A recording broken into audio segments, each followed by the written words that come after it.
तो दोस्तों, आज की इस वीडियो में बात करने वाला हूँ मैं उदयपुर में होने वाले 4th ग्रेड डॉक्यूमेंट वेरिफिकेशन के बारे में। क्योंकि मेरा जो 4th ग्रेड का डॉक्यूमेंट वेरिफिकेशन है, वो 17 तारीख को हुआ था, उदयपुर में हुआ था। आज इस पूरे वीडियो में बात करने वाला हूँ, उदयपुर में किस तरीके से 4th ग्रेड का डॉक्यूमेंट वेरिफिकेशन हो रहा है और कहाँ पे हो रहा है। तो सबसे पहले हमें लोकेशन का पता होना चाहिए। उदयपुर में हो रहा है, क्योंकि आप सभी को पता है 9 मंडल पे हो रहा है, तो उदयपुर पे एक मंडल बनाया गया है जिसमें डूंगरपुर, बांसवाड़ा, प्रतापगढ़, चित्तौड़गढ़ और उदयपुर वाले जो लगभग कैंडिडेट है, जहाँ तक मेरे को पता है, उन सभी का यहीं पर डॉक्यूमेंट वेरिफिकेशन हो रहा है। तो यहाँ पे जो है आप कोर्ट चौराहे जाएँगे, कोर्ट चौराहे के पास में एक रास्ता जा रहा है, उस रास्ते के ऊपर आप जाएँगे तो रेजिडेंसी स्कूल आपको मिल जाएगा। ज़्यादा दूर नहीं है, पास में ही है, 5 मिनट के रास्ते पे पैदल चल के आप जाएँगे तो भी पहुँच जाएँगे। तो दूसरी बात रहती है कि हमें वहाँ पे क्या-क्या चाहिए, जो हमें चेकलिस्ट दी गई है, जो आप देख सकते हैं कि चेकलिस्ट जो मैंने आपको जारी करवा रखी है। इस चेकलिस्ट में जो-जो डॉक्यूमेंट है, वो सारे डॉक्यूमेंट हमें चाहिए। सबसे पहले तो हमें हमारी एजुकेशन की चाहिए, जाति चाहिए, मूल निवास चाहिए। उसके अलावा हमने स्क्रूटनी फॉर्म में जो-जो डिटेल भरी थी, वो सारी डिटेल भी हमें चाहिए ही चाहिए होगी। उसमें एक भी कमी नहीं होनी चाहिए, वो सारी डिटेल पूरी होनी चाहिए, वरना आपको पता ही है कि फिर आगे जाके तकलीफ होती है।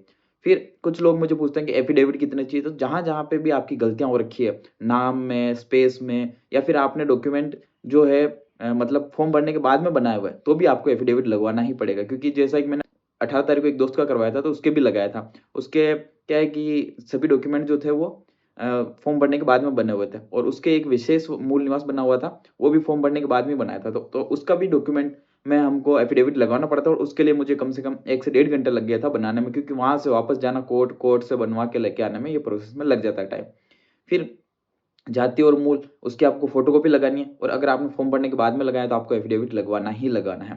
अब इसकी प्रोसेस क्या रहेगी, तो सबसे पहले आपको कोर्ट चौराहे से होते हुए रेज़िडेंसी स्कूल पहुँचना है। रेज़िडेंसी स्कूल पहुँचने के बाद आपको वहाँ पे क्या है कि अच्छी सुविधा है मेरे हिसाब से, तो आपको 2 रूम में बिठा दिया जाता है। फिर ब धीरे-धीरे आपका नंबर आता है बायोमेट्रिक के लिए। आपको बायोमेट्रिक में एक पर्ची दी जाती है जो चेकलिस्ट में सबसे पहले पेज पे, वो आपको भर के तैयार कर रख के रखनी है और उसमें स्लॉट नंबर जो है आपको वहाँ पे पोस्टर में दिख जाएगा कि आपका स्लॉट नंबर कौन-सा है।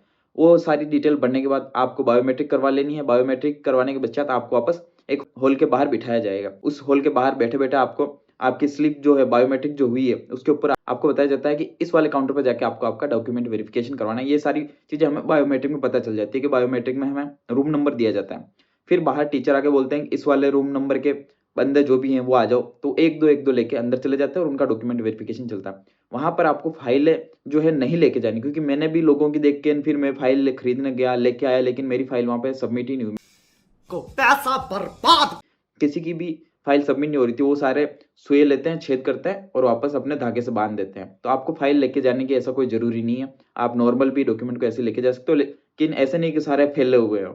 आपको व्यवस्थित लेके ही जाना है। फिर कि आपको जैसे कि सारा डॉक्यूमेंट आपका वो चेक करेंगे, चेक करने के बाद आपको कह देंगे ठीक है आप जा सकते हो। आपने कुछ फ़ोटो देना होता है और एक साइन करना होता है। जैसे ही आपका ये काम हुआ ना, आपका डॉक्यूमेंट वेरिफिकेशन कंप्लीट हो जाएगा। इस और कुछ मुझे पूछ रहे थे कि आपको स्लिप मिलती है कि हमारा डॉक्यूमेंट वेरिफिकेशन हुआ है, नहीं हुआ है उसके लिए। तो आपको ऐसी कोई स्लिप नहीं मिलती है, बस आपको बोल दिया जाता है कि हाँ, आपका हो गया, अब आप जा सकते हो। अगर कोई कमी पेशी होती है तो आपको वो उसी टाइम बोल देते हैं कि आपका ये बाकी है, तो आप अभी जाके बनवा के लेके आओ। और भी अगर आपके कोई कमेंट हो, जैसे कि आपको कुछ पूछना हो तो आप नीचे कमेंट कर देना, तो मैं उनका आंसर दे रहा हूँ। आप देख ही सकते हैं मैंने सभी के आंसर दिए हुए हैं।